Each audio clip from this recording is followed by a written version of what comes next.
Hoy es el tema número 34, perdón. El pastor decía la semana pasada que cuando sus hijos se casen vamos a estar llegando por el capítulo 20 del libro de Hechos. Bueno, y los que han estado con nosotros por un rato pueden saber que cuando estudiamos Conociendo a Dios fueron aproximadamente 84, 83 temas. Y si consideramos también las veces que se interrumpe por Semana Santa, por Navidad, que se traen otros temas diferentes, ustedes pueden calcular más o menos cuánto nos tomó esa enseñanza. Y aquí pues estamos empezando. Vamos al tema número 34 hoy. El nombre de la enseñanza de hoy es La Iglesia recibe a los gentiles. Les voy a pedir por favor que busquen en sus Biblias Hechos 11. Y cuando lo encuentre, si se puede poner de pie, por favor, en reverencia a la palabra de Dios. Hechos 11. ¿Ya lo tienen?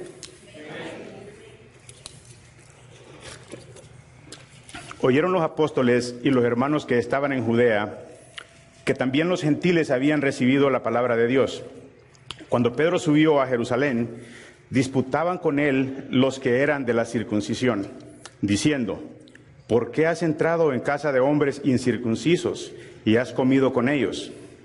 Entonces comenzó Pedro a contarles por orden lo sucedido, diciendo: estaba yo en la ciudad de Jope orando y vi en éxtasis una visión, algo semejante a un gran lienzo que descendía, que por las cuatro puntas era bajado del cielo y venía hasta mí. Cuando fijé en él los ojos, consideré y vi cuadrúpedos terrestres y fieras y reptiles y aves del cielo. Y oí una voz que me decía: levántate, Pedro, mata y come. Y dije: Señor, no, porque ninguna cosa común o inmunda entró jamás en mi boca. Entonces la voz me respondió del cielo por segunda vez: lo que Dios limpió, no lo llames tú común. Y esto se hizo 3 veces. Y volvió todo a ser llevado arriba al cielo. Y he aquí, luego llegaron 3 hombres a la casa donde yo estaba, enviados a mí desde Cesarea, y el Espíritu me dijo que fuese con ellos sin dudar. Fueron también conmigo estos 6 hermanos, y entramos en casa de un varón, quien nos contó cómo había visto en su casa un ángel, que se puso en pie y le dijo: envía hombres a Jope, y haz venir a Simón, el que tiene por sobrenombre Pedro. Él te hablará palabras por las cuales serás salvo tú y toda tu casa. Cuando comencé a hablar, cayó el Espíritu Santo sobre ellos también, como sobre nosotros al principio. Entonces me acordé de lo dicho por el Señor cuando dijo: Juan ciertamente bautizó en agua, mas vosotros seréis bautizados con el Espíritu Santo. Si Dios, pues, les concedió también el mismo don que a nosotros, que hemos creído en el Señor Jesucristo, ¿quién era yo para que pudiese estorbar a Dios? Entonces, oídas estas cosas, callaron y glorificaron a Dios, diciendo: de manera que también a los gentiles ha dado Dios arrepentimiento para vida. Padre, te damos gracias, Señor, una vez más en esta tarde. Te doy gracias, Padre, por el privilegio que me das de poder compartir tu palabra, Señor. Te pido, Padre, que sean tus palabras y no las mías, que hables tú, Señor, a través de mis labios. Te pido que esta palabra caiga en tierra fértil, Señor, y la podamos llevar a la obra, Señor. Ayúdanos, Señor, a no ser oidores olvidadizos, Señor. Te damos a ti toda la gloria y la honra en el nombre de Jesús. ¿Se pueden sentar?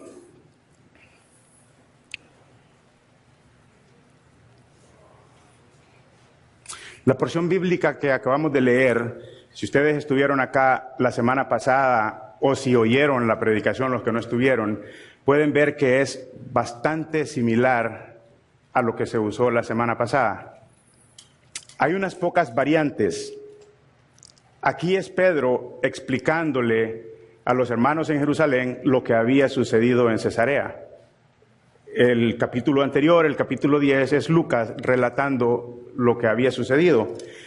Encontramos unas cuantas variantes y podrían considerarse significativas. A veces no ponemos mucha atención a pequeños detalles y es necesario. poner atención a detalles pequeños porque pueden significar mucho. Después de lo sucedido en Cesarea, en casa de Cornelio, Pedro regresa a Jerusalén. Los sucesos que él había presenciado ya habían llegado a los oídos de los apóstoles y demás hermanos que se encontraban en Jerusalén. Quizá él iba muy emocionado y deseoso de contarles a los hermanos en Jerusalén lo que había acontecido, pero la noticia no había sido tan bien recibida como lo hubiera deseado. Yo me imagino a Pedro que si iba caminando, tal vez iba caminando hasta más rápido para llegar a Jerusalén y compartir con los hermanos que unos gentiles se habían convertido al Señor, que habían recibido la palabra de Dios. Pero al llegar, él no encontró en ellos ninguna muestra de emoción por lo que había acontecido. Al contrario, encuentra reproches. 11:1 dice: oyeron los apóstoles y los hermanos que estaban en Judea que también los gentiles habían recibido la palabra de Dios. Ya ellos sabían lo que había acontecido, aún antes que llegara Pedro a Jerusalén. La noticia había corrido como un fuego forestal, llegó rápido a Jerusalén. Cuando él regresa a Jerusalén, es recibido con reproches y además es cuestionado. Y es bien interesante porque a segundo plano pasa el hecho de que se habían convertido gentiles al Señor. Aquí el reproche que hacen ellos es: ¿por qué has entrado en casa de incircuncisos y has comido con ellos? Tal vez pudiéramos pensar, porque en los días, nosotros ahora cuando alguien decide entregar su vida al Señor, nosotros nos gozamos, la iglesia aplaude y todos nos ponemos contentos de que un alma más ha sido salvada. Este no había sido el caso. Este no había sido el caso de los cristianos de ese tiempo que se encontraban en Jerusalén. Y dice: y contendían con él, disputaban con él, los que eran de la circuncisión, diciendo: porque has entrado en casa de hombres incircuncisos y has comido con ellos. Y la palabra que se usa acá, disputaban, viene del griego diácrino y significa oponerse, contender o hacer diferencia. Ahora, quiero que entiendan que el oponerse, ellos no se estaban oponiendo al hecho de que habían sido convertidos unos gentiles. Ellos están oponiendo al hecho de que haya entrado en casa de gentiles y haya comido con ellos. Eso es lo que está ahí en disputa. Ese es como el centro del cuestionamiento de ellos hacia Pedro. ¿Por qué entraste en casa de gentiles? ¿Cómo así? Y es interesante porque dice: y ya sabían de que aún los gentiles habían recibido la palabra de Dios, pero eso no tiene importancia para ellos. Eso no tiene importancia, y eso puede llevarlo a pensar a uno en muchas cosas. Podríamos pensar de que podría ser egoísmo de parte de ellos, de que la salvación había sido también extendida a los gentiles, entre ellos nosotros. Estaban más preocupados por mantener sus tradiciones. Tradiciones que habían sido pasadas de generación en generación. No era parte de la ley de Moisés. Acuérdense, hace ya un rato, una vez hablamos, no me recuerdo bien el tema, pero estábamos hablando de todos los agregados que ellos le hicieron a la ley, porque la ley fue establecida, pero ellos le agregaron muchas cosas a la ley. En una ocasión el pastor compartía de que en el día del reposo no pueden caminar más de cierta cantidad de pasos. Si cumplen los pasos que se supone que pueden caminar en el día de reposo, ya no pueden hacer nada. Entonces esos eran agregados que ellos le habían hecho a la ley. Yo prediqué un tema referente a eso, y yo encontré muchas cosas que me sorprendieron.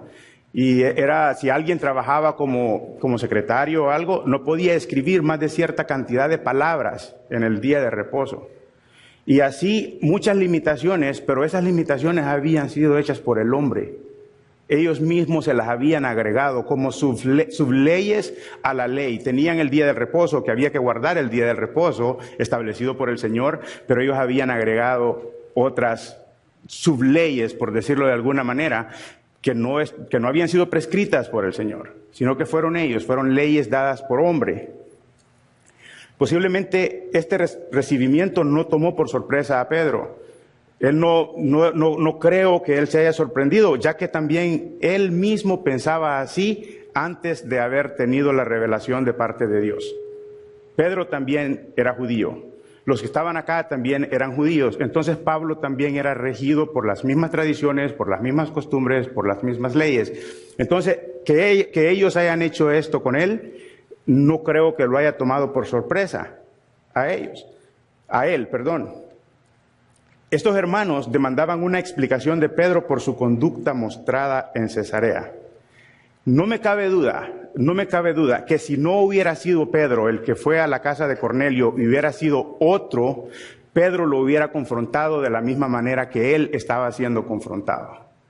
Porque él también era obediente a las leyes, obediente a las tradiciones. Y era un observante acérrimo de las leyes de los judíos. También hubiera exigido una explicación de la misma manera. También hubiera mostrado celo por sus tradiciones y hubiera exigido esa explicación, la misma explicación que le están exigiendo a él. El hecho de que los gentiles habían recibido la palabra de Dios pasaba a un segundo plano, no tenía importancia. Siendo judío, había entrado en casa de gentiles y peor aún, había compartido alimentos con ellos. Hasta este momento, solamente judíos habían recibido el Espíritu Santo. Hasta este momento, solamente judíos eran salvos. Eso lo explicó el pastor también la semana pasada. Posiblemente pensaban que solamente los sujetos a la ley mosaica, o sea, los judíos, tenían el privilegio o derecho de recibir la salvación o de recibir el Espíritu Santo. Y por tal razón, no le daban la importancia que tenía el hecho de que habían gentiles que se habían convertido al Señor.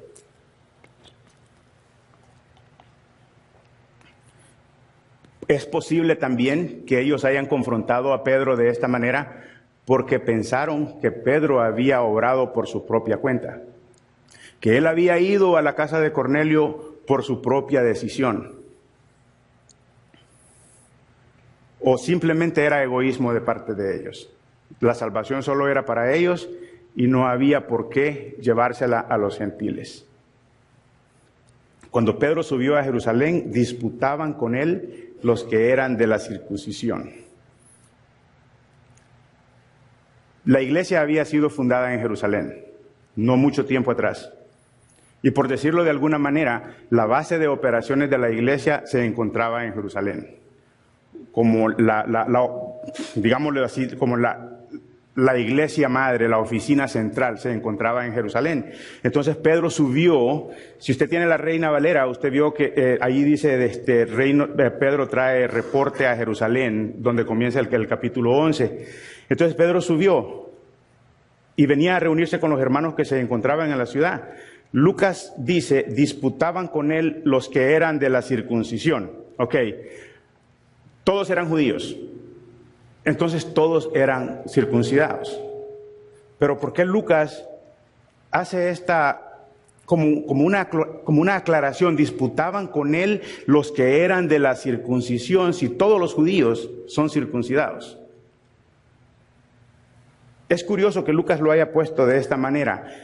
Hay varios eruditos o teólogos que tienen dos maneras de pensar.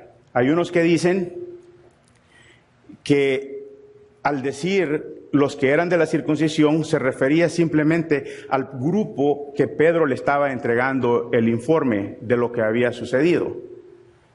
Pero está otro grupo, están otros eruditos que piensan de que Pedro usó esa frase, los que eran de la circuncisión, para referirse a un subgrupo de hombres conservadores determinados a asegurarse que los gentiles que se convirtieran al Señor debían convertirse primeramente al judaísmo para poder ser aceptados en la iglesia. Esto acarrea bastantes cosas. Cuando la iglesia comenzó, todos eran judíos, por lo tanto todos eran circuncidados. Convertir a los gentiles al judaísmo antes de aceptarlos en la iglesia implica varias cosas. Primeramente, tienen que ser circuncidados. para poderlos aceptar. Porque para convertirse al judaísmo tienen que ser circuncidados. Y esto es lo que dice uno de los teólogos. Y yo también me inclino más por eso que el segundo teólogo dice, de que se refiere a un grupo o un subgrupo de hombres conservadores que había dentro de la iglesia. Entonces incluía circuncidarse, obedecer toda la ley, abrazar todas sus tradiciones y abrazar todas las costumbres judías. Eso significa convertirse al judaísmo. Entonces, este grupo, según este teólogo, eso era lo que ellos exigían. Si se van a convertir, si van a recibir el Espíritu Santo, si van a recibir la palabra de Dios, primero se tienen que convertir al judaísmo. Primero tienen que ser judíos y después los vamos a aceptar en la iglesia. Encontré hace como aproximadamente unos 6 meses a un amigo que se congregaba en una iglesia que nosotros nos congregábamos hace como unos 8 años, 9 años. Y cuando nos encontramos, lo primero que me preguntó fue, ¿dónde te congregas hoy? Yo le dije, no, me estamos congregando en Lakeland y estamos en una iglesia que se llama Casa de Oración, y le expliqué dónde estábamos. Yo le pregunté a él, ¿tú todavía te congregas en la iglesia que estabas? Y me dijo, no. Nos aburrimos de todas las predicaciones, la misma cosa, no cambia, y esto y lo otro. Yo pensé para mí, qué bueno, porque salió de lo que hemos salido muchos de los que estamos acá. Pero después pasó a explicarme, no, ahora nos congregamos los sábados, porque eso fue lo que Dios mandó, a que nos congregáramos los sábados. Y a observar todas las festividades judías, a celebrar las festividades judías. Y me dijo, en mi casa ya no hay Navidad porque eso es pagano. Y empezó a explicarme todas las cosas que ellos. Entonces, es como esto. Dejó el cristianismo por el cual comenzó, se convirtió al judaísmo prácticamente, pero dice que sigue siendo cristiano. Y lo más sorprendente es que tenía unas cositas que los judíos se ponen acá, unas tiritas, que yo no sé qué significa eso, pero hay unas cositas que ellos usan, que se las ponen acá, y me impresionó. Y bueno, lo dejamos así. Y no hace mucho me encontré con otro amigo de la misma iglesia de que íbamos antes, y también me compartió lo mismo. Y entonces le dije, pero espérate, ¿cómo así? Y me dijo, sí, me dijo, no, es que hay que escudriñar la palabra para poder entender, y esto es lo que Dios nos manda a hacer. Y me sorprendió porque yo dije, bueno, pero entonces se regresaron a vivir bajo la ley, no están viviendo bajo la gracia, y están observando todas las festividades judías, sacaron la Navidad de su casa porque es pagana, y un montón de cosas que eliminaron porque según ellos no son de Dios, porque según ellos es pecado delante de Dios. Entonces yo después pensé, wow, en vez de ir para adelante, están yendo para atrás, están regresándose. Pero bueno, esas son las líneas que hay ahora, porque hay bastantes iglesias que dicen que son judíos mesiánicos y son los que enseñan esto que mis amigos me dijeron. Se reúnen los sábados, uno de ellos trabajó conmigo, el último, y me dijo, mira, el viernes yo me tengo que ir porque a las 5 yo no te puedo quedar trabajando más tarde porque después de las 6 comienza el sábado y ya bueno, o sea, han adoptado todo lo que todas las tradiciones judías, todas las costumbres judías, las leyes que fueron para ellos nada más. ¿Por qué has entrado en casa de hombres incircuncisos y has comido con ellos? Estas son las faltas que Pedro había cometido. 2 faltas, para ellos había cometido 2 faltas graves. La primera, ¿por qué has entrado en casa de hombres incircuncisos? Y fíjense que para nada le mencionan cómo fue que se convirtieron esos gentiles al Señor. Cuéntanos, cómo recibieron la palabra de Dios, hubo gozo en ellos cuando les compartiste el evangelio. No lo tocan para nada. Ese tema no es relevante. Aquí es importante averiguar por qué entró en casa de incircuncisos y por qué comió con ellos. La primera falta de Pedro es haber estado con hombres incircuncisos, tal y como Pedro se lo manifestó a Cornelio en el capítulo 10 al encontrarse con él. Pero Pedro no se lo dejó ahí. Pedro fue más allá, porque Pedro le dijo, acompáñame por favor a Hechos 10, 28.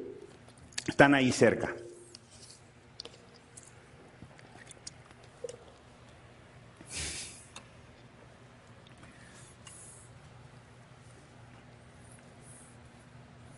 Hechos 10:28.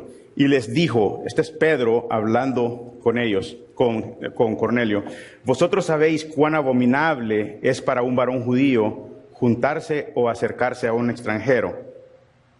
Pero no se lo dejó ahí. Pedro fue y les explicó lo que Dios le había mostrado. Pero a mí me ha mostrado Dios que a ningún hombre llame común o inmundo, por lo cual al ser llamado vine sin replicar. En este encuentro que tiene Pedro con Cornelio, ya su postura hacia los extranjeros o los gentiles ha cambiado. Ya él no piensa de la misma manera. Y es notable su obediencia a Dios, porque dice, por lo cual al ser llamado vine sin replicar, no puse ninguna objeción, porque Dios me lo mostró. Muestra la obediencia de Pedro hacia Dios. Y cuando Dios habla y manda a hacer algo, todo argumento debería de caer. No deberíamos de tener ningún argumento para no hacer lo que Dios nos manda a hacer. Cuando Pedro entendió la visión que tuvo, en el momento de la visión él no la había entendido, pero después él la entendió. Por lo tanto, no tuvo ninguna excusa para ir a hacer lo que Dios lo mandaba a hacer. Simplemente obedeció al Señor. Sus tradiciones, lo enseñado por hombres, cayó por el piso. Y no le importó, porque estaba obedeciendo a Dios. La segunda falta que cometió Pedro fue comer con hombres incircuncisos, haber compartido mesa con ellos. Para los judíos, compartir mesa con otra gente era la forma más alta de mostrar aprobación hacia ellos. Y ningún judío escrupuloso querría mostrar su aprobación de un gentil. Ningún judío apegado a las tradiciones querría mostrar la aprobación hacia un gentil o hacia una persona que no fuera de su raza. Ahora, nosotros podemos pensar que estos nuevos creyentes, refiriéndome a los judíos, eran demasiado escrupulosos. Eso es lo primero que viene a la mente. Pero ¿qué tanto es problema comer con alguien que no sea de tu raza o de tu religión? Pero también tenemos que tomar en cuenta y no perder de vista que las tradiciones de ellos habían sido pasadas de generación a generación por muchas generaciones.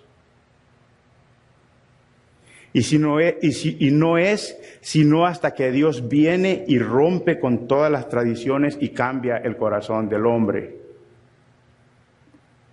A causa de sus tradiciones, ellos no prestaban atención a lo verdaderamente importante que había sucedido en Cesarea, la conversión de gentiles.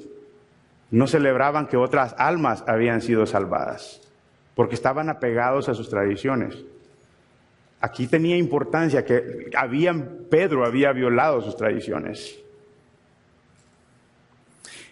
Y lo curioso es que esas mismas tradiciones el Señor se las había señalado a ellos. Acompáñenme a Marcos 7:13.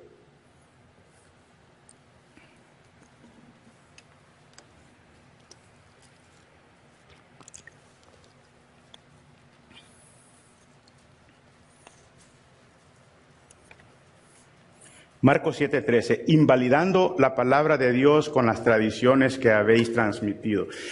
El contexto de esto habla cuando los fariseos le preguntaron al Señor que por qué sus discípulos no se lavaban las manos para comer. Y el Señor, me imagino que todos conocen la historia, cuando el Señor les dijo que no es lo que entra lo que contamina al hombre, sino lo que sale.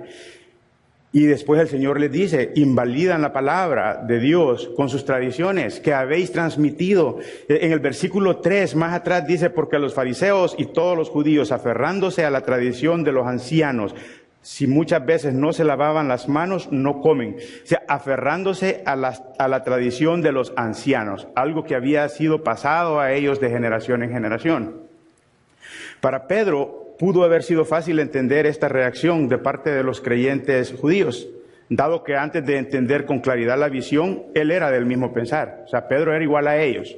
No hay duda de eso. Pero cuando se presenta en Jerusalén a dar el reporte, él ya no piensa igual que ellos. El Señor ya rompió con los paradigmas o prejuicios que él tenía en relación a los gentiles. Dios personalmente había tratado con él en esa área. Cuando él llegó donde Cornelio se lo dijo, pero también añadió que Dios le había mostrado que esa era una postura inaceptable ante los ojos de él.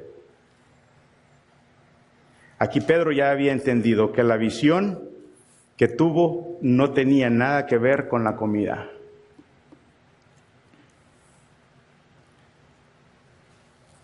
Acompáñenme, por favor, a Mateo 15, 21.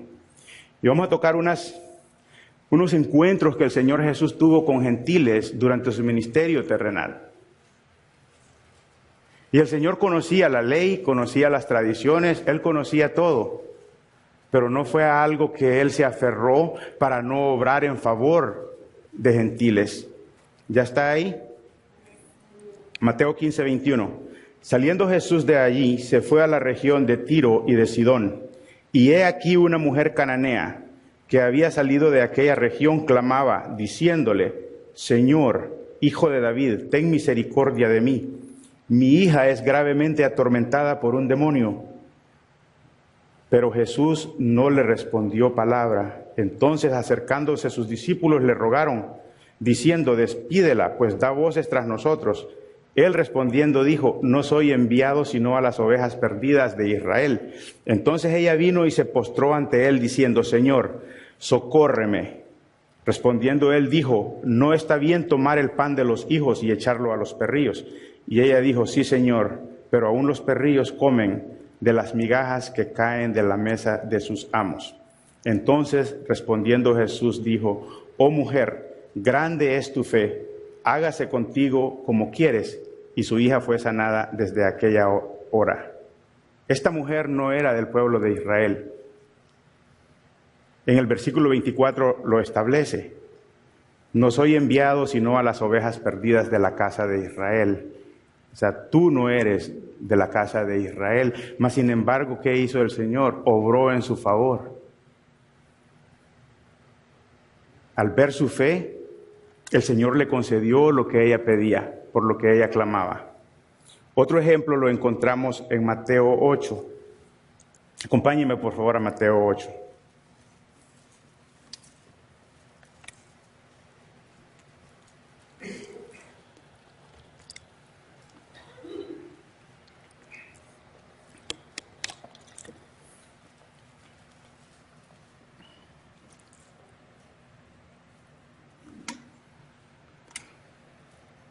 Mateo 8.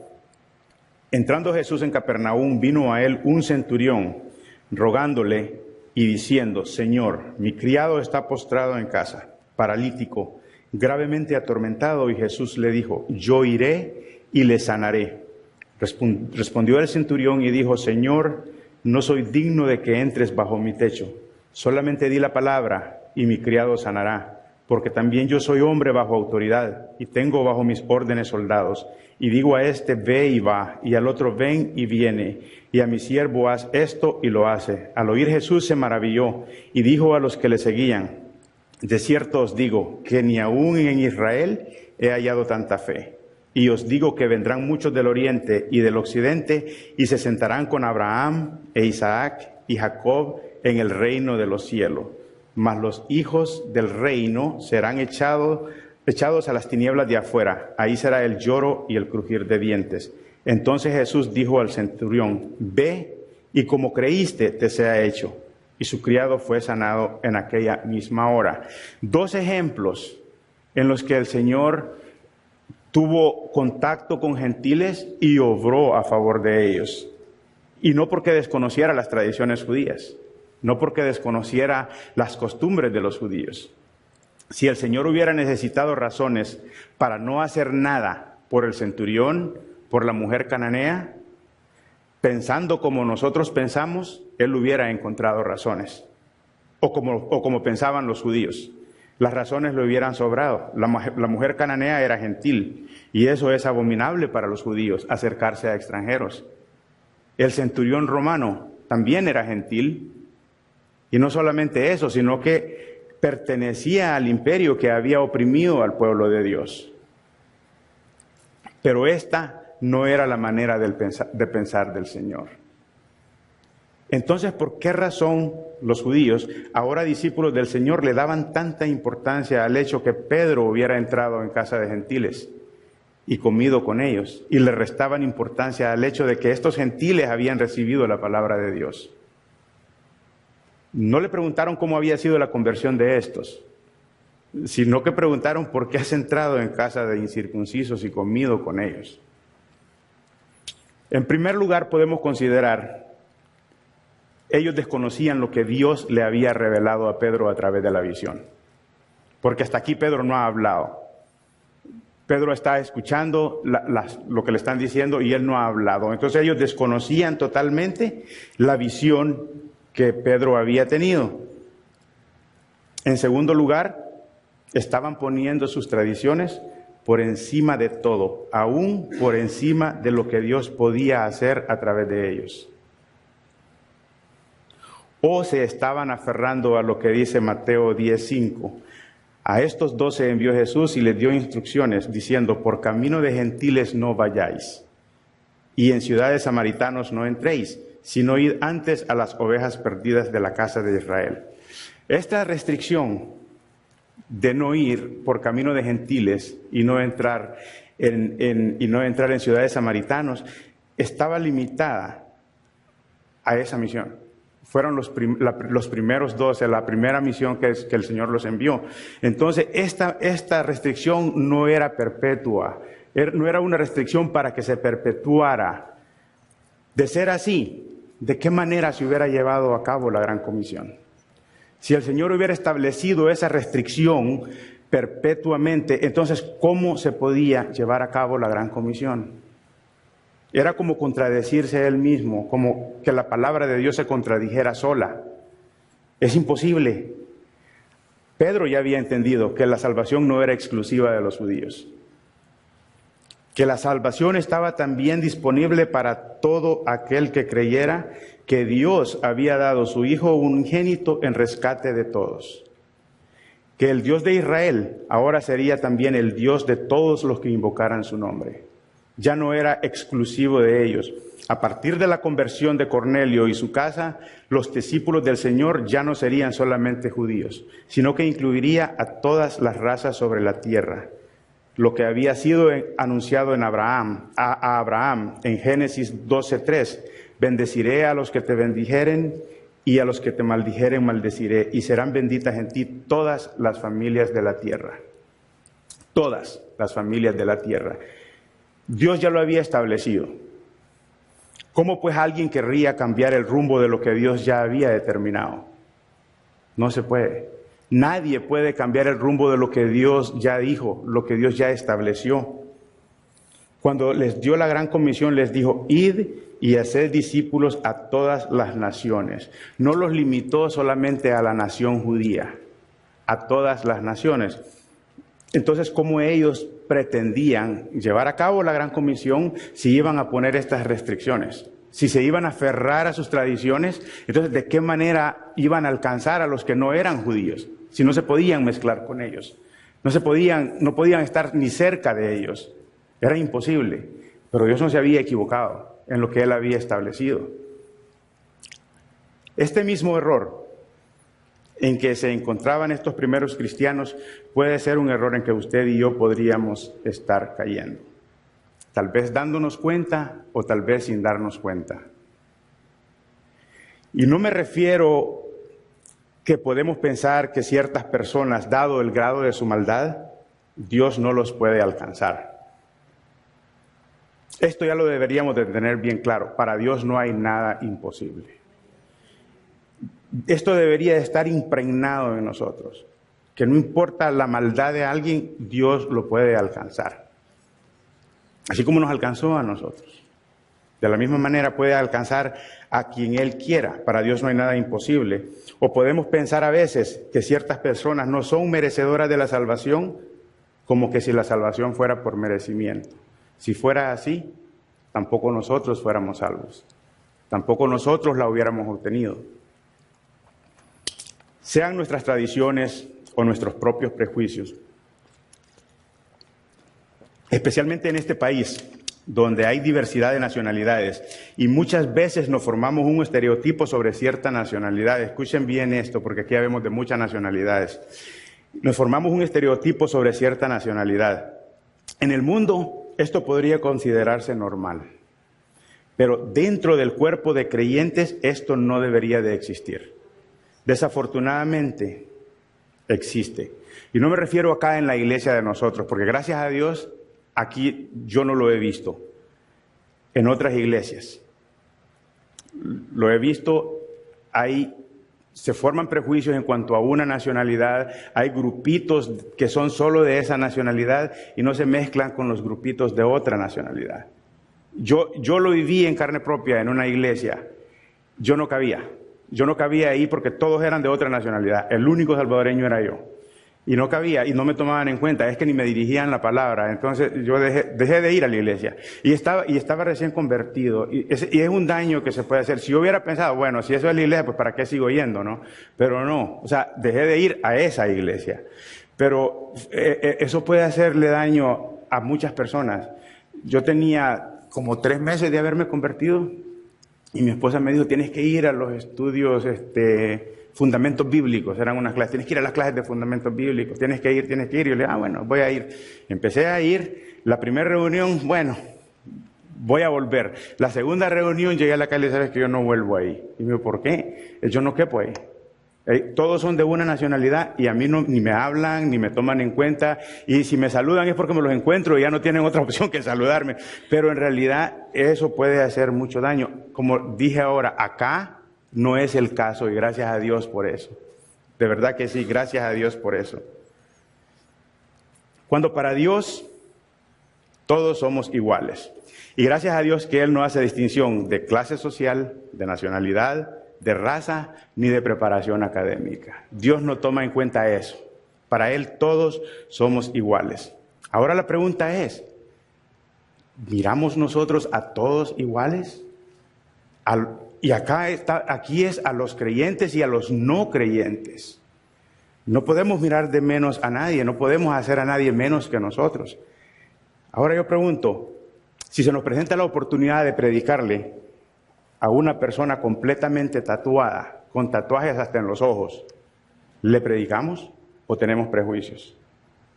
¿O nos ponemos a pensar, a lo mejor ni lo va a recibir? ¿O a un drogadicto? ¿O a un alcohólico? ¿A una prostituta? O sea, ¿le predicaríamos igual que le predicaríamos a una persona que aparentemente no está en estas condiciones? ¿O tenemos prejuicios para eso?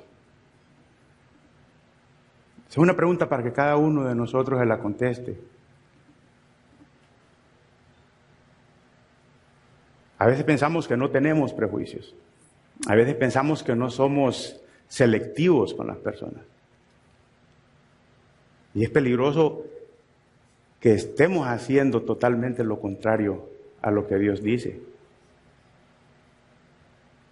En una de estas predicaciones el pastor hablaba sobre que si entraran lesbianas, homosexuales, ¿qué harían? ¿Se moverían del asiento donde están para no estar al lado de ellos?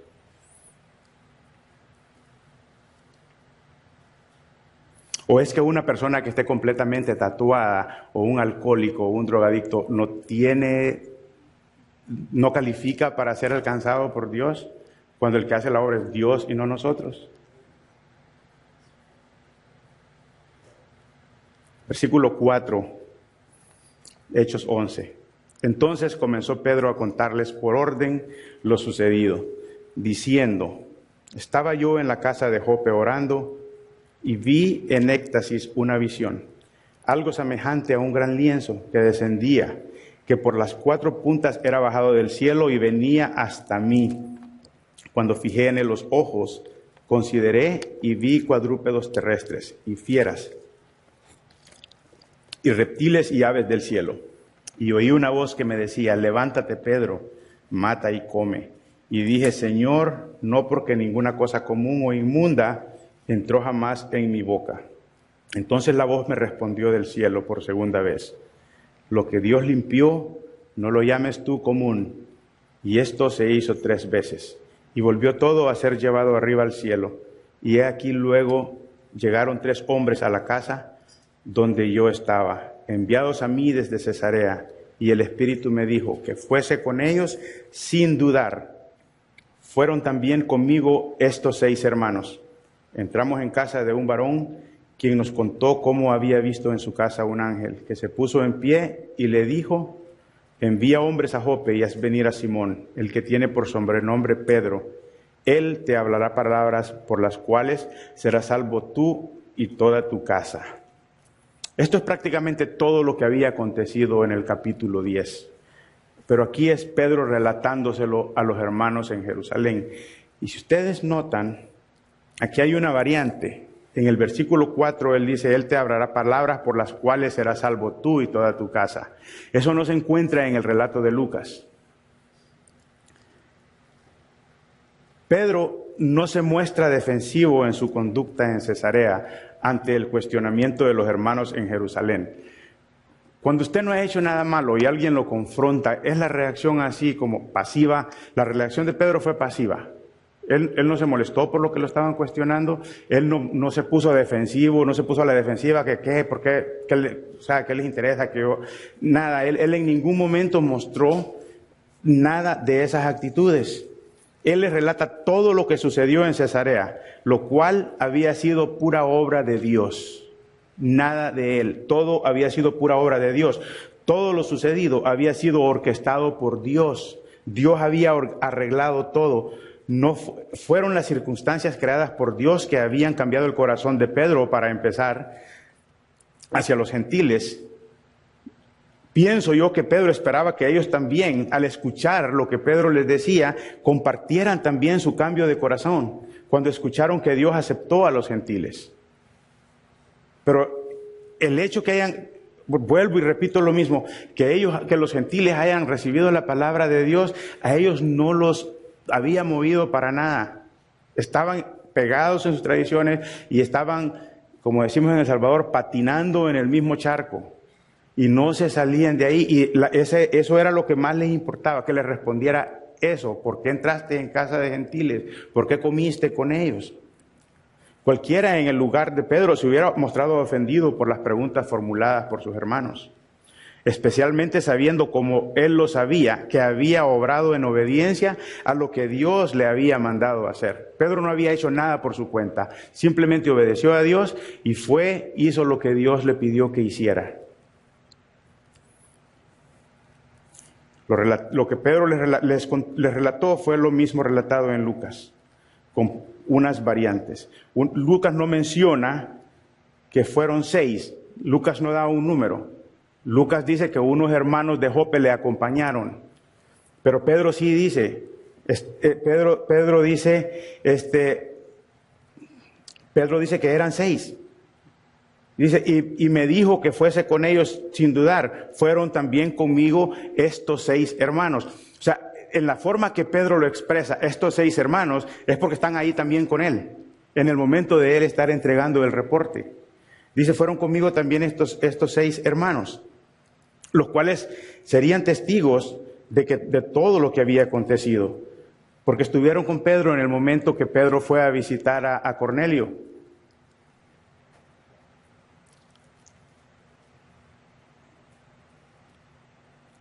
Otro detalle que Lucas no menciona es lo que Cornelio le dijo a Pedro en el versículo 14. Él te hablará palabras por las cuales serás salvo tú y toda tu casa. Lucas dice, él te dirá lo que es necesario que hagas. Pero cuando Pedro da el reporte, dice que Cornelio le dijo a Pedro, él te hablará palabras por las cuales serás salvo tú y toda tu casa. En ambos casos, la única intervención de Pedro en que estos gentiles hayan recibido la palabra de Dios y hayan recibido la salvación, la única intervención de él es su obediencia a Dios para hacer lo que Dios le mandaba hacer. Lo demás es pura intervención divina. Nada tenía Pedro que ver. Él obedeció a lo que Dios le mandó hacer. Yo sé que aquí la mayoría conocen esto, que quiero aclarar. Y lo voy a aclarar, siento que es necesario aclararlo.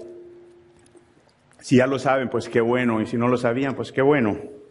Pero preparando este estudio y esta frase, para que seas salvo tú y toda tu casa, encontré varias posturas mal interpretadas sobre esta frase. Encontré una cosa que decía, algo que decía, no voy a decir dónde, pero decía, esta frase sí es una promesa de Dios para la salvación de tu familia. Y decía de que si el cabeza de hogar recibe a Cristo y es salvo, todo el núcleo familiar es salvo. Sabemos que no es así. Aquí espero que todos sepan que no es así, y si no lo sabía, pues hoy lo sabe. El hecho que una persona en la casa sea cristiana no significa que todos son cristianos. El hecho que uno sea salvo no significa que su esposa, en el caso del esposo, y sus hijos son salvos, o al contrario, si la esposa es la salva y el esposo no significa que el esposo alcanza esa salvación a través de la esposa, no. La salvación es individual. Cada quien va a dar cuentas a Dios personalmente. Yo no soy responsable por la salvación de mi esposa. Ella tampoco es responsable por mi salvación. Yo soy responsable por mi salvación. Ahora, los padres que tienen hijos sí son responsables de enseñarles a sus hijos los caminos del Señor, pero tampoco no los pueden salvar. Solo Dios los puede salvar. Y esa postura a mí me pareció cuando yo lo leí dije, pero ¿cómo es posible que si el cabeza de hogar es salvo, es creyente, por efecto, el núcleo familiar es salvo? Entonces, qué fácil. O sea, uno se somete a Dios y el resto sigue viviendo la vida como quiere porque ya la salvación la consiguieron a través de otro. No es así, no funciona de esta manera. Y hay gente que piensa, yo una vez oí un comentario de un hermano que dijo algo no parecido, pero dijo, bueno, mira, a mí me interesa que mi esposa esté en los caminos del Señor, porque si ella está en los caminos del Señor, todo va a estar bien. Todo va a estar bien para ella. Sí, pero para ti, el día que te mueras, ¿qué vas a hacer? También escuché a otra persona que dijo, a mí me interesa ahorita más la vida espiritual de mi hija. ¿Y la tuya? O sea, ¿qué ejemplo le estás dando a tu hija? ¿Qué ejemplo de vida espiritual llevas tú para que tu hija vea en ti y la mueva también a llevar ese estilo de vida? La salvación es individual. Es individual. Desafortunadamente, si uno es creyente y el otro no es creyente, ya saben que el que no es creyente, ¿para dónde se va? Y eso es así, eso está establecido en la Biblia. Eso no se lo inventó un hombre, no fue un hombre el que lo trajo y lo dijo. No es una enseñanza de hombre. Dios tiene hijos, no tiene nietos, no tiene sobrinos. Dios tiene hijos.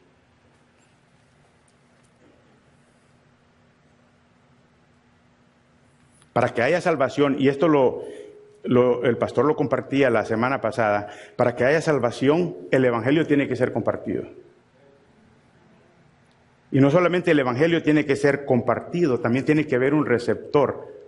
Pero el receptor también tiene que tener disposición para recibir, que fue el caso de Cornelio. Si Cornelio hubiera pensado, cuando le dijo, para que seas salvo tú y toda tu casa, él no hubiera invitado a nadie.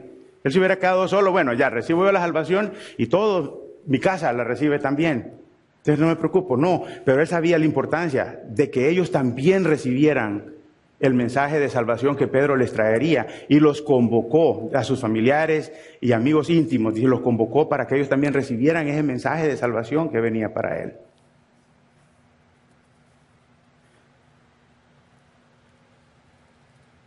El hecho que usted crea no significa de que sus hijos también van a creer.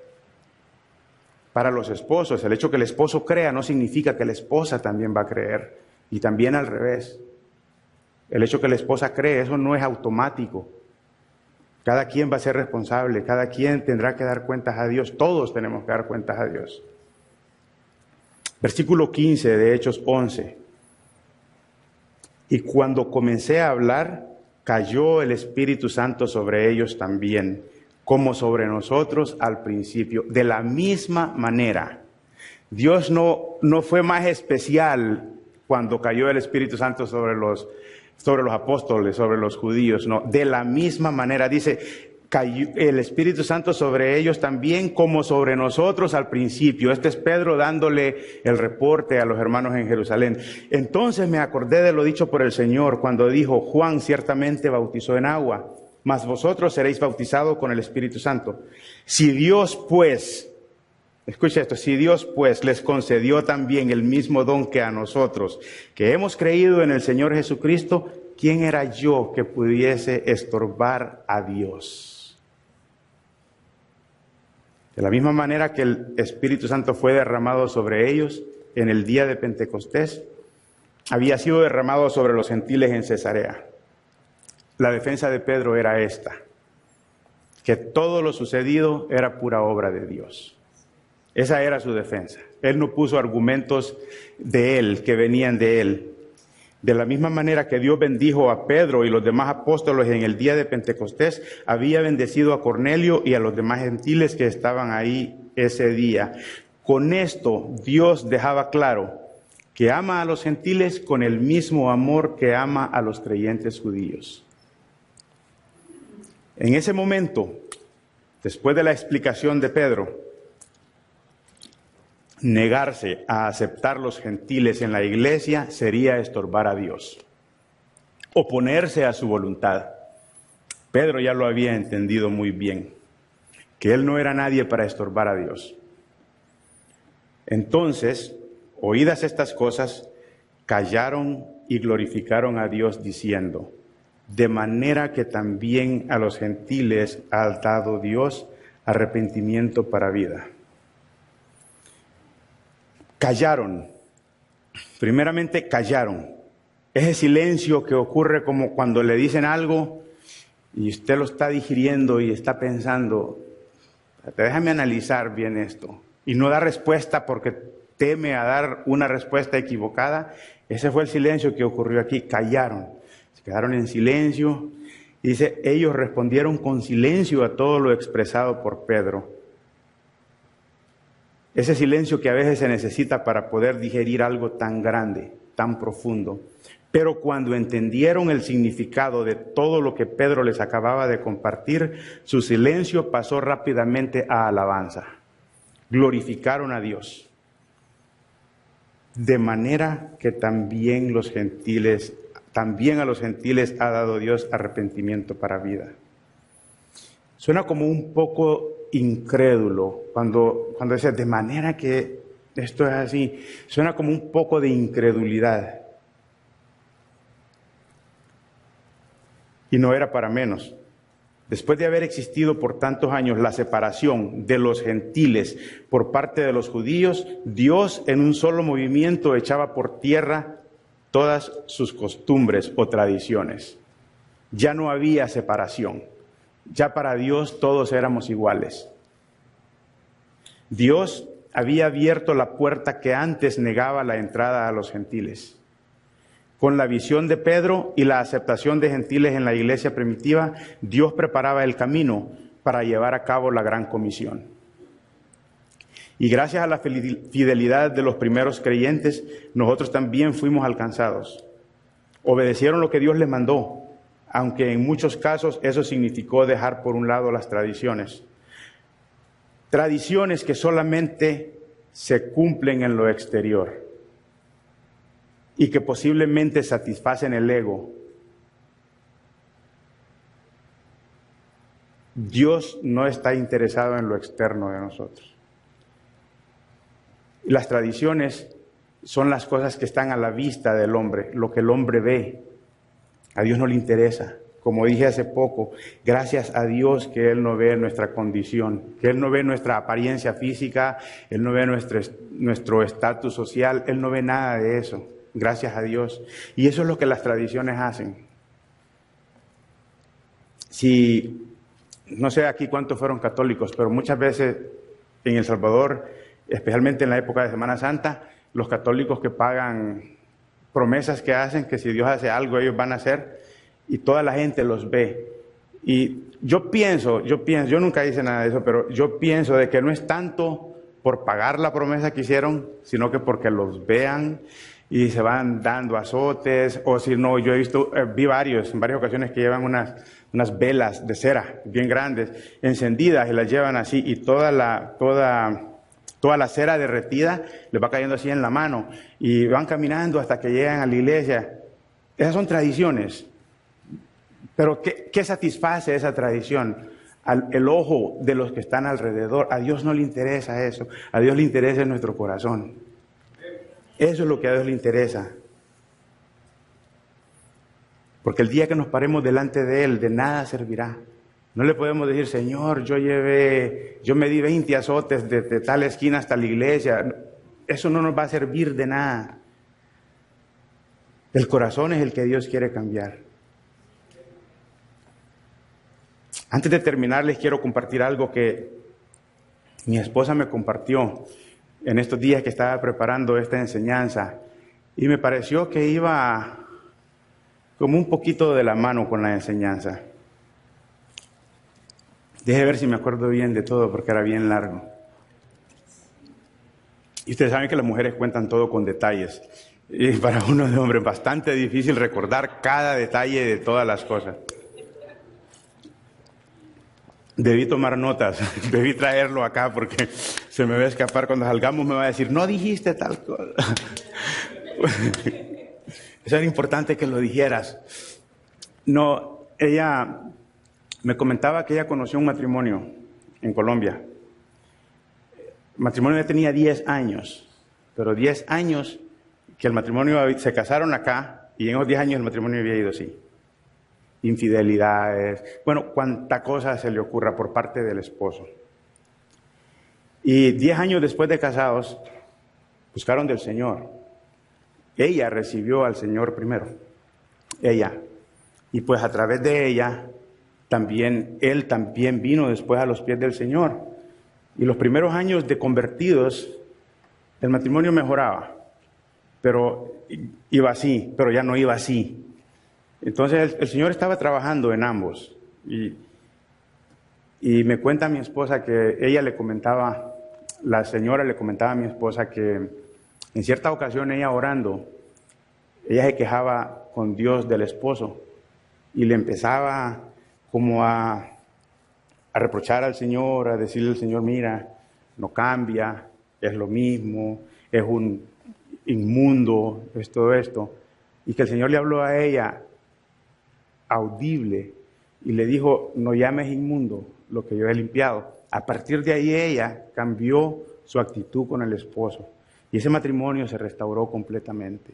¿Por qué comparto esto con ustedes? Nosotros podemos caer en ese error con nuestro cónyuge, con los mismos hermanos en la iglesia.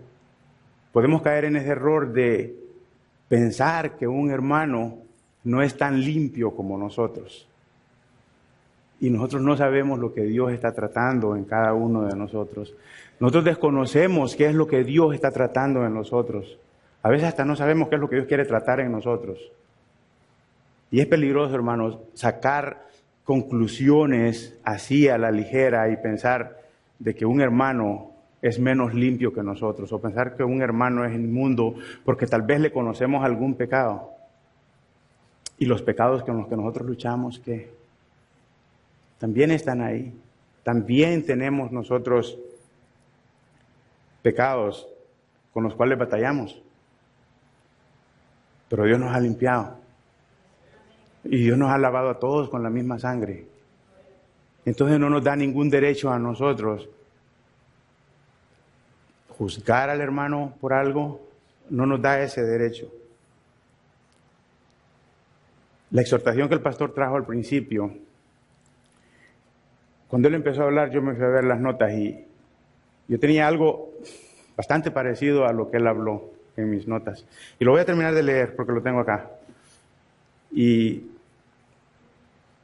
cuando él habló lo de Isaías, cuando Isaías le dijo al Señor, heme aquí, envíame a mí en agradecimiento porque tú me salvaste, tú me limpiaste. Yo lo tenía aquí en las notas y se los voy a leer como lo tengo. Ok. Dice, ¿estamos nosotros estorbando a Dios con nuestros prejuicios o tradiciones? Si es así, es necesario que reconsideremos nuestro proceder. Dios no nos necesita para llevar a cabo su plan. El plan de Dios se cumplirá con o sin nosotros, pero Él nos rescató, Él nos salvó de la condenación eterna. Y eso nos pone en una posición de responsabilidad y agradecimiento y dejar por un lado todos los prejuicios. Así como los primeros cristianos dejaron por un lado los prejuicios y tradiciones, eso debería de ser lo mismo de nosotros. y mirar a todos como Dios nos ve, sin considerar a nadie menos que nosotros, creyentes o no creyentes. Y solamente así podemos darle continuidad a la gran comisión y ayudar a que la obra de Dios sea expandida. Hermanos, no podemos tener prejuicios. No podemos ponernos a pensar en que alguna persona es inalcanzable para Dios. Para Dios nada es imposible. Pedro había entendido eso bien claro. Pedro lo entendió claramente a través de una visión, no en el momento, pero él lo entendió después y obedeció a Dios. A veces pensamos y decimos, y a mí me ha pasado, personas que le pude haber compartido la palabra de Dios y no lo hice, y lo tuve enfrente. Y después, ¿por qué no lo hice? ¿Por qué no lo hice? No sé quiénes estaban acá, pero hace como 4 años un amigo mío murió y él era alcohólico. Él trabajó conmigo un tiempo, yo fui a hacer un trabajo a Fort Lauderdale y yo no le compartí del Señor. No estaba en esta iglesia entonces. Ya estando en esta iglesia, él murió. Yo no sé si él se salvó o no. Lo más seguro es que no. No quiero darlo por sentado, pero él era un alcohólico. Y yo se lo compartí al pastor. Yo le pude haber compartido a él porque de verdad a mí me dio muy duro y yo me sentí bien mal. Yo me sentí bien mal porque dije, wow, ¿y si no se salvó? Y yo lo tuve enfrente de mí, yo tuve la oportunidad de haberle compartido, de haberle dado lo que a mí Dios me dio por gracia y no lo hice. Entonces, hermanos, no tenemos que esperar que cosas así sucedan para recapacitar. No es necesario llegar hasta ahí. Podemos hacerlo ahora. Todos, absolutamente todos tenemos necesidad de Dios. No hay nadie que diga que no tiene necesidad de Dios. Otra de las cosas que a veces hacemos y lo hacemos tal vez inconscientemente, muchos hemos salido de iglesias donde son falsas enseñanzas, doctrinas no correctas. Y no digo que tenemos que ir y decirles, tienen que irse de esa iglesia y venir a la de nosotros, no, pero sí podemos compartirles lo que Dios nos ha dado acá. Lo nuevo, lo real, la verdad que Dios nos ha dado acá, se las podemos compartir. A veces pensamos que esos no van a cambiar. Sí, pero ¿cómo sabemos? Y si el plan de Dios es que uno de nosotros vaya y les comparta, y si no lo hacemos, ¿no estamos estorbando nosotros a Dios? Pedro decidió no estorbarle a Dios. Él dijo, ¿quién era yo para estorbarle a Dios? Entonces ahora, ¿quiénes somos nosotros para estorbarle a Dios? Y si no lo hacemos nosotros, hermanos, alguien más lo va a hacer, porque la obra de Dios va a continuar, no va a parar. Él no lo necesita. O sea, no es para que ahora nos sintamos, wow, si yo no lo hago, pues esta gente no se va a salvar. No, es que no somos nosotros los que salvamos. Es Dios quien salva. Pero sí recae en nosotros la responsabilidad de transmitir el mensaje, de pasarlo. Vamos a orar. Padre, te damos gracias, Señor, en esta tarde. Te pedimos, Señor, que lo que nos has hablado, Señor, se quede en nosotros, Padre, y recapacitemos y que seamos parte, Señor, de esa gran comisión, porque tú la encomendaste a todos, Señor, no solo a los cristianos del primer siglo, Señor. La gran comisión continúa vigente ahora. Y muchas veces, Señor, nos relajamos, nos olvidamos de la necesidad que nosotros teníamos de Dios antes y no pensamos que hay mucha gente, Señor, con la necesidad de ti en el mundo. Que muchas almas se continúan perdiendo, Señor, por la tibieza de nosotros, Padre. Te pido que tú nos ayudes, que tú nos des, Señor, las oportunidades para poder compartir tu palabra. En el lugar que sea, Señor, en el lugar de trabajo, en la escuela para los que están estudiando. Pero que toda oportunidad que se nos presente, Señor, nosotros la aprovechemos y que seamos intencionales, Señor. Padre, te damos gracias. Te damos gracias, Señor, porque tú has sido más que bueno con nosotros, Señor. Te pido que nos ayudes, Señor. Que nos ayudes a ser conscientes de la necesidad que hay de compartir tu evangelio, Señor. Tú vienes pronto, Padre, y el tiempo se acaba. Yo te pido, Padre, que tú nos des el denuedo para poder predicar tu palabra, Señor, no necesariamente desde un púlpito, Padre, pero con cualquier persona que tú pongas en nuestro camino, Señor. Ayúdanos, Señor. Ayúdanos, porque te necesitamos, Padre. A ti sea toda la gloria y la honra, en el nombre de Jesús.